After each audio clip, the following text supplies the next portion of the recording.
Hello guys, आप सभी साथियों को एक बार फिर से हमारे यूट्यूब चैनल एजुकेशन मित्र रोहित चैनल में स्वागत है। तो साथियों, आप लोग कैसे हो? मैं आशा करता हूं कि आप सभी लोग अच्छे होंगे। तो आज की वीडियो में आपसे मैं सीडीपी का टेस्ट लूंगा, स्पेशल सीटेट दिसंबर 2024 एग्जाम के लिए। तो इस टेस्ट में जो टोटल क्वेश्चन होंगे वो होंगे 30, और 30 में से आपको 15 प्लस सही करके दिखाने होंगे। तो मैं समझूंगा कि आपकी तैयारी ठीक ठाक चल रही है। और इन 30 क्वेश्चनों में से आपके जितने भी क्वेश्चन सही होते हैं, आपको अपना रियल स्कोर कमेंट बॉक्स में मुझे ज़रूर से ज़रूर बताना होगा। इससे मुझे ये पता चलेगा कि आपकी तैयारी किस लेवल पर पहुंच चुकी है, अभी आपको कितनी प्रैक्टिस करने की ज़रूरत है।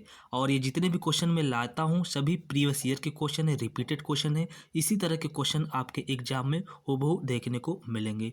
आप सभी को पता ही होगा कि सीटेट कई वर्षों से सेम सिलेबस सेम पैटर्न पर एग्जाम ले रहा है, तो वही क्वेश्चन बार बार रिपीट होते रहते हैं। तो अब आपको बचे हुए दिन में ज़्यादा से ज़्यादा प्रीवियस ईयर के क्वेश्चन सॉल्व करने होंगे, और मैं डेली टेस्ट फॉर्मेट में प्रीवियस ईयर के क्वेश्चन आपके लिए लेकर आता हूं। तो चलिए आज का टेस्ट स्टार्ट करते हैं और देखते हैं पहला क्वेश्चन क्या है। तो चलिए क्वेश्चन को पढ़िए और सभी लोग जवाब देने की कोशिश करें।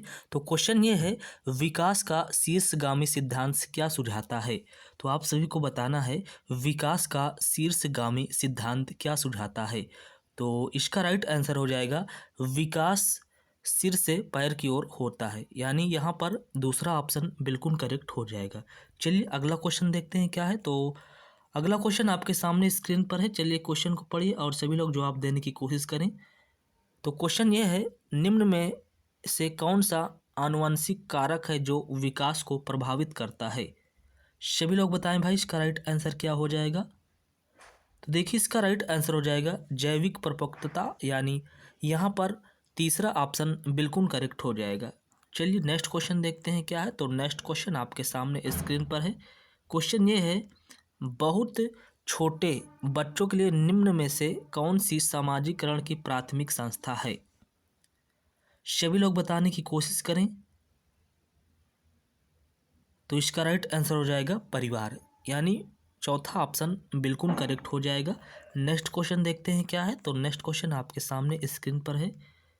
क्वेश्चन यह है, जीन पियाजे के संज्ञानात्मक विकास सिद्धांत के अनुसार अधिकतर बच्चे किस चरण में मूर्त समस्याओं के बारे में तार्किक रूप से सोचने में सक्षम हो जाते हैं?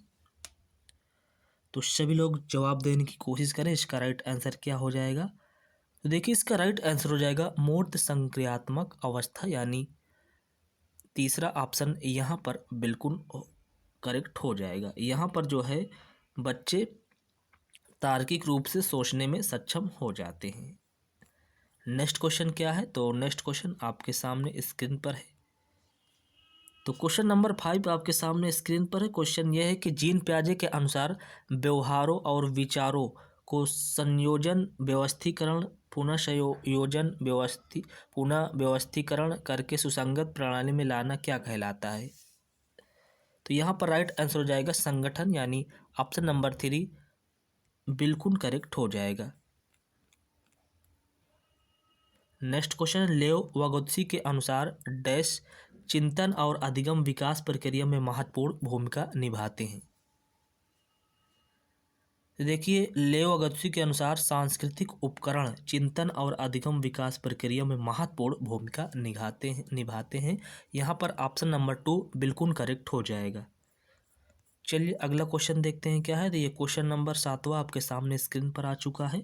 तो क्वेश्चन को चलिए पढ़ते हैं। तो क्वेश्चन ये है, लेओ वागोत्स्की के सिद्धांत में वह योजना जिसमें अध्यापिका विद्यार्थियों के लिए सवालों का सरलीकरण करती है, उन्हें संकेत देती है और सवाल को हल करने के प्राथमिक चरण बताती है, ताकि वे दी गई समस्या के समाधान को खोजने में आने वाली बाधाओं को पार कर सके, क्या कहलाती है? यहाँ पर क्या किया जा रहा है?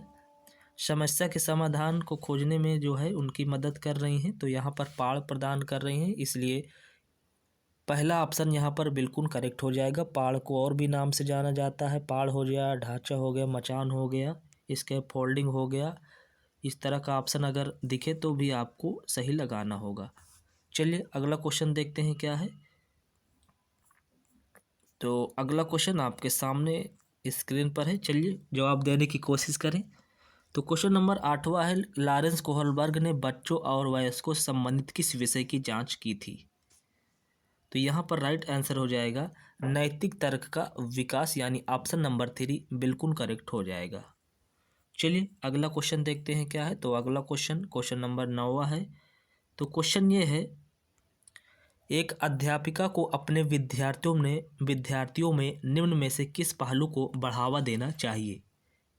तो यहाँ पर राइट आंसर हो जाएगा ज्ञान निर्माण, यानी तीसरा ऑप्शन यहाँ पर बिल्कुल करेक्ट हो जाएगा। यहाँ पर निष्क्रिय दिया गया है, बिल्कुल नेगेटिव है। कंठस्थ स्मरण, ये भी नेगेटिव है। उच्च प्रतिस्पर्धा के लिए आपको नहीं बढ़ावा या पहलू करना है।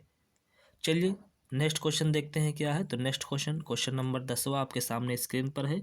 और इसी तरह के क्वेश्चन आपके एग्जाम में देखने को मिलेंगे। ज़्यादा हार्ड नहीं होते हैं, बस आपको सही से समझकर उत्तर देना होता है।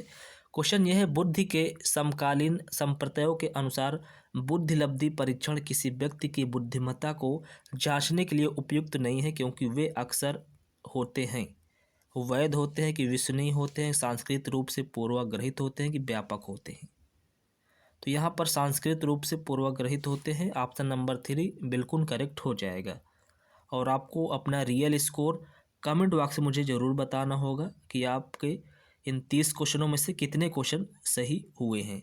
नेक्स्ट क्वेश्चन है भाषा और विचार। सभी लोग बताएं भाई, भाषा और विचार। तो भाषा और विचार कई महत्वपूर्ण रूपों से अंतःक्रिया करते हैं। यहाँ पर ऑप्शन नंबर 1 बिल्कुल करेक्ट हो जाएगा। चलिए नेक्स्ट क्वेश्चन देखते हैं। मैं ज़्यादा समय आपका नहीं लूँगा, क्योंकि आपका समय इस समय बहुत इंपॉर्टेंट है। तो आप सभी लोग जल्दी से जल्दी आंसर बताइए। लगभग किस उम्र के आसपास प्रायः बच्चों में जेंडर भूमिका की प्रारंभिक समझ आ जाती है। आप सभी लोग बताएं भाई, लगभग किस उम्र के आसपास प्रायः बच्चों में जेंडर भूमिका की प्रारंभिक समझ आ जाती है। तो यहाँ पर राइट आंसर हो जाएगा 4 वर्ष, यानी ऑप्शन नंबर 4 बिल्कुल करेक्ट हो जाएगा। पहला ऑप्शन बिल्कुल करेक्ट है। क्वेश्चन नंबर 13 आ गया। चलिए राइट आंसर बताने की कोशिश करें। तो क्वेश्चन को चलिए पढ़ते हैं। तो क्वेश्चन ये है, शिक्षा में समावेशन को बढ़ावा देने के लिए एक अध्यापक को ऐसा कक्षा वातावरण पैदा करना चाहिए जो विविधता के प्रति ग्रहण को पोषित करे, यानी यहाँ पर ऑप्शन नंबर 1 बिल्कुल करेक्ट हो जाएगा। और आपको मैं बता दूं कि अब आपको ज़्यादा कुछ नया पढ़ने की ज़रूरत नहीं है। ज़्यादा से ज़्यादा आप लोग प्रीवियस ईयर के क्वेश्चन सॉल्व करिए। तो चलिए आपके सामने क्वेश्चन नंबर 14 स्क्रीन पर है। तो क्वेश्चन को चलिए पढ़ते हैं। तो क्वेश्चन ये है, मूल्यांकन को अधिगम के लिए मूल्यांकन रूप में इस्तेमाल करने के लिए क्या करना चाहिए। तो यहाँ पर राइट आंसर हो जाएगा, मूल्यांकन एक निरंतर प्रक्रिया के रूप में करें। यहाँ पर ऑप्शन नंबर 1 बिल्कुल करेक्ट हो जाएगा। चलिए अगला क्वेश्चन देखते हैं क्या है। तो अगला क्वेश्चन आपके सामने स्क्रीन पर है। क्वेश्चन ये है, निम्न में से कौन सा सवाल विद्यार्थियों में आलोचनात्मक चिंतन को बढ़ाने में मददगार है, क्रिटिकल थिंकिंग बढ़ाने में मददगार है। तो कौन सा वो ऑप्शन होगा जो आलोचनात्मक चिंतन को बढ़ाने में मददगार करेगा। तो यहाँ पर देखिए, हम किस तरह भविष्य में जल संकट को टाल सकते हैं। ये जो है सवाल आलोचनात्मक चिंतन को बढ़ाने में मददगार देगा। बाकी आप लोग यहाँ पर एक शब्द में उत्तर दे सकते हैं, आबा का सूत्र क्या है, और भारत का पहला राष्ट्रपति कौन था, बाल दिवस किस तारीख को मनाया जाता है। ये सभी क्या है, ऑब्जेक्टिव टाइप का क्वेश्चन है। बाकी इसमें क्या है, एक बच्चे के अंदर क्रिटिकल थिंकिंग होगी और वो कुछ सोचेगा। तो ये जो है आलोचनात्मक चिंतन को बढ़ाने में मदद करेगा, इसलिए तीसरा ऑप्शन यहाँ पर बिल्कुल करेक्ट हो जाएगा। चलिए अगला क्वेश्चन देखते हैं क्या है। तो क्वेश्चन नंबर 16 आपके सामने स्क्रीन पर है। चलिए भाई क्वेश्चन को पढ़िए और सभी लोग जवाब देने की कोशिश करें, कमेंट बॉक्स में छाप दें इसका राइट आंसर क्या हो जाएगा। 16 का राइट आंसर क्या हो जाएगा, आप सभी लोग बताएं। तो चलिए क्वेश्चन को हम पढ़ते हैं। तो यहाँ पर क्वेश्चन दिया गया है, पिछड़े वर्गों से आने वाले विद्यार्थियों के सफल समावेशन हेतु महत्वपूर्ण है कि, तो महत्वपूर्ण है कि उनमें अपनेपन की भावना को बढ़ावा दिया जाए। तो यहाँ पर राइट आंसर हो जाएगा ऑप्शन नंबर 2। यहाँ पर राइट आंसर हो जाएगा ऑप्शन नंबर 2, यानी उन्हें अपनेपन की भावना को बढ़ावा दिया जाए। क्योंकि क्वेश्चन पूछा गया है, पिछड़े वर्गों से आने वाले विद्यार्थियों के सफल समावेशन हेतु महत्वपूर्ण है, उन्हें आप अलग संकाय में नहीं पढ़ा सकते हैं। और तीसरा का दिया गया है, उन विद्यार्थियों के सामाजिक सांस्कृतिक संदर्भ को अनदेखा किया जाए, अनदेखा नहीं करना है। उनके लिए विद्यालय पश्चात ट्यूशन लेना अनिवार्य किया जाए, ये भी यहाँ पर नहीं होगा। चलिए अगला क्वेश्चन देखते हैं क्या है। तो क्वेश्चन नंबर 17 आपके सामने स्क्रीन पर है। तो क्वेश्चन नंबर 17 आपके सामने क्या है, गुणा जो वैफल्य से जूझने वाले विद्यार्थी अक्सर किस क्षेत्र में चुनौती महसूस करते हैं। तो आप सभी को पता है इसका राइट आंसर हो जाएगा गणित। यहाँ पर पहला ऑप्शन बिल्कुल करेक्ट हो जाएगा।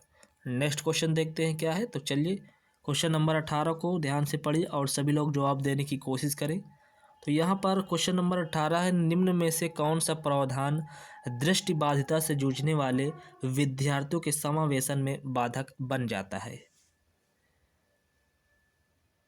तो इसका राइट आंसर हो जाएगा लिखित की परीक्षाएं। यहाँ पर ऑप्शन नंबर 4 बिल्कुल करेक्ट हो जाएगा। चलिए अगला क्वेश्चन देखते हैं क्या है। तो अगला क्वेश्चन आपके सामने स्क्रीन पर है। तो क्वेश्चन ये है, निम्न में से कौन सा गुण प्रायः स्वालीनता ग्रहित विद्यार्थियों में देखा जाता है। तो इसका राइट आंसर हो जाएगा पुनरावर्ती व्यवहार। यहाँ पर ऑप्शन नंबर 1 बिल्कुल करेक्ट हो जाएगा। चलिए नेक्स्ट क्वेश्चन देखते हैं क्या है। तो क्वेश्चन नंबर 20 आपके सामने स्क्रीन पर है। क्वेश्चन नंबर 20 ये है कि रेशमा 3 साल की उम्र से ही स्वतंत्र रूप से पढ़ने लगी है और उसने अपनी पहुंच की हर किताब पढ़ ली। रेशमा किस तरह की विशेषता दिखा रही है।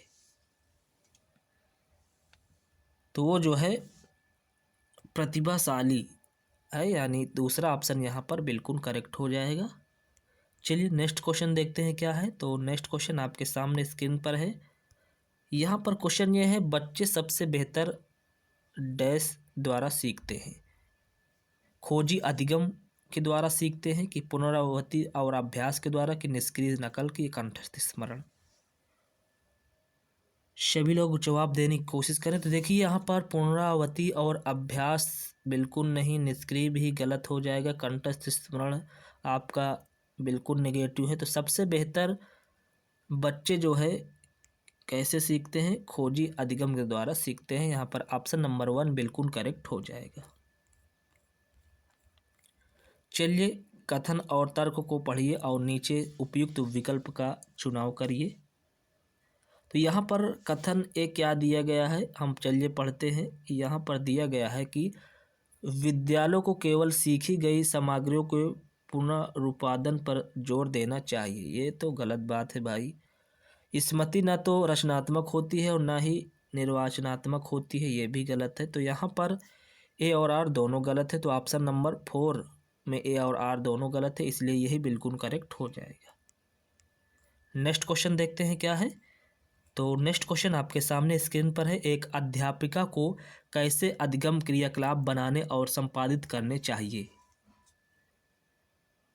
तो यहाँ पर राइट आंसर हो जाएगा जो विद्यार्थियों की रुचि के अनुरूप हो।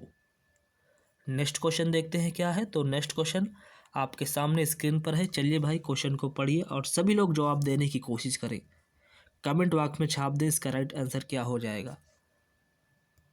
तो क्वेश्चन ये है, अधिगम प्रक्रिया में विद्यार्थियों की संलग्नता को अधिकाधिक करने के लिए एक अध्यापिका को क्या करना चाहिए। तो यहाँ पर राइट आंसर हो जाएगा कार्य की सततता को अधिकतम कर देना चाहिए। यहाँ पर ऑप्शन नंबर 4 बिल्कुल करेक्ट हो जाएगा। चलिए अब नेक्स्ट क्वेश्चन देखते हैं। क्वेश्चन नंबर 25 है। तो क्वेश्चन ये है कि एक सामान्य युक्ति जो दी गई समस्या के समाधान तक पहुंचने में मददगार हो सकती है वो क्या कहलाती है। तो एक सामान्य युक्ति जो दी गई समस्या के समाधान तक पहुंचने में मददगार हो सकती है अनुमानी सोच कहलाती है, यानी ऑप्शन नंबर 4 यहाँ पर बिल्कुल करेक्ट हो जाएगा। नेक्स्ट क्वेश्चन देखते हैं क्या है। तो नेक्स्ट क्वेश्चन आपके सामने स्क्रीन पर है।